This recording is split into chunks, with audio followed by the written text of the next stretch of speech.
My name is Keith Moore. I'm Irish and I grew up in Oak Grove, Minnesota.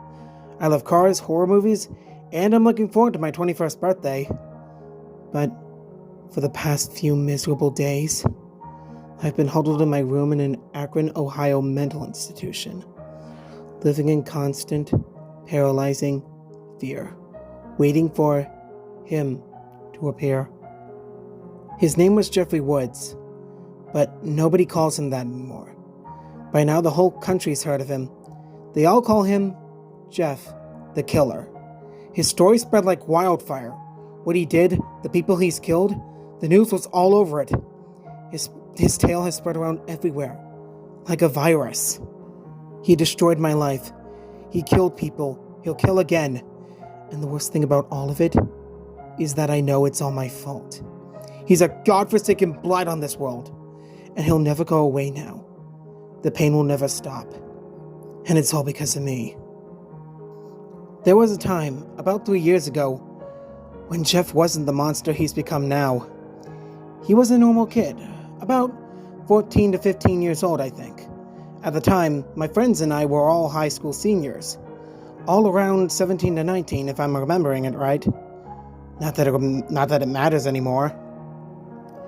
Jeff was relatively normal, but not that happy. He had a hard life, but he didn't go around starting fires or torturing small animals or anything stupid like that. He was just a loner. People didn't like Jeff, and he didn't have many friends. He came from a broken home. His father left him and his family when he was around 4. His mother was an alcoholic, and his brother ended up in juvie. All this left Jeff pretty introverted, but he didn't seem miserable. He was one of those dorky gothic kids my friends and I like to pick on. He had long hair he dyed black that he never really took very good care of. He always wore dark clothing, and his skin was really pale. He was into all kinds of creepy stuff that my friends and I thought was pretty silly. He was into various urban legends, black magic, and cheesy 70s music. I think that last thing was just a way to connect with his absent father, but I'll never know. His favorite song was Don't Fear the Reaper, a fact he would remind us of constantly, which was pretty annoying. If it were up to us, we wouldn't have hung out with the little twerp. But Lisa, our friend Troy's sister, insisted on it. I guess she felt bad for him and thought we needed to be his friends. So Jeff started tagging along with us, and we absolutely hated it. Like I said before, he constantly said that Don't Fear the Reaper was his favorite song. He'd always ask the same thing for no reason, and he'd even listen to his songs so loud that I could hear them from his headphones. He'd even sing the lyrics aloud, horribly too, might I add. Because of that, we never treated Jeff right. He was the butt of all our pranks. We constantly insulted him, loved to make fun of him, and sometimes just straight up tell him to get lost. There were more than a few times he went home crying, but he'd always show up the next day like nothing happened. Even though we treated him terribly, we were the only friends he had. He had enough in common with us that he could fit in all right. We all liked the same movies, we had similar tastes in music, and we even had a lot of similar hobbies. One cool thing about Jeff was his huge collection of knives. Looking back, that should have been a major red flag for us, but we just thought it was awesome. His brother Lou was in jail for stabbing someone, so I guess the knives were a way of feeling close to him again. You know, maybe if we spent more time focusing on the good things about him, if we'd been better friends, maybe none of this would have ever happened. But we were selfish, thoughtless teenagers. We didn't care that Jeff was lonely or depressed, or even that he had a hard life. He annoyed us, he made us angry, so we wanted him gone. There were even a few times when we told him to kill himself. I remember Troy once told him to drink a whole thing of bleach. He probably should have said bottle, but Troy was never very articulate. I never thought we'd ever taken it too far. Until that day. We decided we'd finally had enough of Jeff. We were going to get rid of him. There was a tall cliff overlooking a massive ditch. We weren't going to hurt him, or at least that wasn't our plan. We wanted to scare him, make him think we'd kill him if he didn't leave us alone. We were going to dangle him over the cliff and pretend like we were going to drop him. The gang and I were all together, Randy, Troy, and Katie. Lisa wasn't there because we were sure that if she knew what we were trying to do, she'd have our heads. We picked up Jeff at his house. He never bothered to ask his mom permission, but he never had to. She was always passed out on the couch after downing an entire bottle of whiskey in the afternoon, or whatever. So Jeff could pretty much get away with pretty much anything he wanted. He had this outdated MP3 player with him, loaded up with all that silly dad rock he liked so much. He dressed like he always did, black combat boots, a pair of blue jeans, a blue Oyster Cult t-shirt, and a gray hoodie wrapped around his waist. We told him we were going to the lake to race boats. It didn't matter what we said. We could have told him we were going to eat dirt and he'd tag along. He was like a dog in a way. He was very excited to be with us, always very loyal, and even pretty obedient. He'd eat bugs if we told him to, and had. I really do regret how we treated him, even after what he turned into and all the horrible things he'd done. When we arrived at the cliff, Jeff seemed a bit confused. We told him that there was a great view of the city from there, and he just had to see it. He didn't question us. He wasn't the least bit suspicious. He put his hoodie on and ran out the car to get a look. We followed behind him. He became even more confused when he saw absolutely nothing but rocks and trees. We all circled around him, me, Troy, Katie, and Randy. He turned to us with an utterly baffled expression on his face, totally oblivious to what was about to happen. I grabbed him by the collar while everyone else grabbed his arms. He shouted and screamed as we leaned him over the cliff. We were laughing at him, telling him we were going to drop him. He cried harder than I ever seen him before, and I'm ashamed to admit it, but I was really enjoying it. It all started to fall apart when he managed to get one of his arms loose. He had a holster under his shirt with a huge knife in it. Of course he was the kind of kid crazy enough to carry one with him wherever he went. He grabbed it and started swinging it at us. He nearly sliced my face open and I fell back. Everyone was freaking out and tried to stop him. Katie, scared out of her mind and operating on her lowest survival instinct, freaked out. She shoved Jeff away, just trying to get him to stop.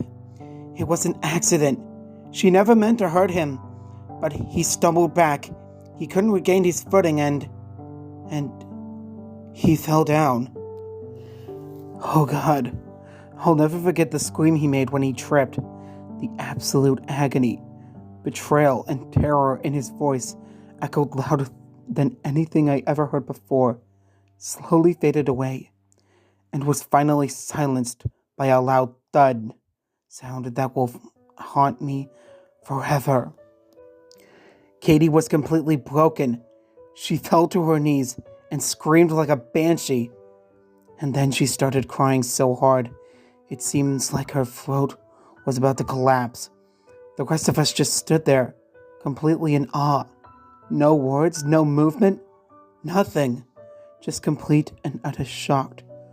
Randy grabbed Katie, and we all ran back to my car and drove away. I'll never know how it happened, but no one ever found Jeff's body. He was declared missing, and the authorities searched for him, but the investigation ended with no evidence. I guess they didn't think about checking the pit. I say we all got lucky, but after the events that transpired years later, calling it luck is a gigantic misnomer. It was more like cosmic irony, a cruel joke to compound our punishment. I was the only one who ever went back to the spot. It was about a week later, and I was having nightmares about the incident. None of the others would dare go near that cliff after what happened, but I had to be sure that Jeff was dead. I had to be sure it was all real. I made my way down to the trench in the middle of the night. I felt like I needed to see Jeff's body with my own eyes. I'd regret the hell out of it for the rest of my life after that. His body looked like it had begun to decay. His already pale skin had faded into a macabre shade of grayish white. His messy hair had become even more unkempt, and his limbs were twisted into unnatural, inhuman positions that made it obvious that they were completely shattered. His clothes were ragged and strained, completely ruined by the rain and the dirt. His eyes had these thick, black rings around them that made them look like they were carved out. I approached his body, slowly and carefully, trying my best not to make a noise. Not that it mattered. There was no doubt in my mind he was dead. In just another act of a series of sincere and painful regrets, I dug around his body, looking for whatever little things he had on him to keep as mementos, something I could always look at and remember him. I grabbed 3 things: the MP3 player he always carried with him, a little sketchbook of drawings he made, and a picture of him and his entire family. It was the only picture of them all together, with his older brother as a toddler, Jeff as an infant, his mother healthy, and his father still absent. Looking at the picture made a pit in my stomach. Seeing Jeff's family happy and together, only to be utterly destroyed years later, made me sick with grief. I remember seeing Jeff with his sketchbook a couple dozen times. It was the only time we didn't try to mess with him, because he'd be quiet and out of our way whenever he pulled that thing out. His drawings were the kind of crude, juvenile things you'd expect from someone his age. He'd like to draw knives, skulls, scribble little musings, write down song lyrics he liked, and even doodled a few monsters. The MP3 player was filled with classic rock songs, stuff my dad would have liked, even a few ones I enjoyed. He listened to the Eagles, April Wine, The Doors, and of course, Blue Oyster Cult. I looked carefully at his playlist, and I winced when I noticed the last song Jeff listened to was Don't Fear the Reaper, his favorite. I didn't appreciate the irony. I couldn't bring myself to take his knife. Looking back, it was the only thing I should have taken, but I didn't want to even touch it. Something about that thing seemed evil, like it was burning with it. I almost thought putting my hand on the thing would give me third-degree burns. Before I could take anything else, Jeff's body started to move. I was stunned. It could have been the wind or an animal moving him around, or anything else, but it looked like organic movement, like it was coming right from Jeff. His eyes opened wide, and I noticed that he was still breathing. It was just incredibly weak and slow. I couldn't believe it. Jeff was alive.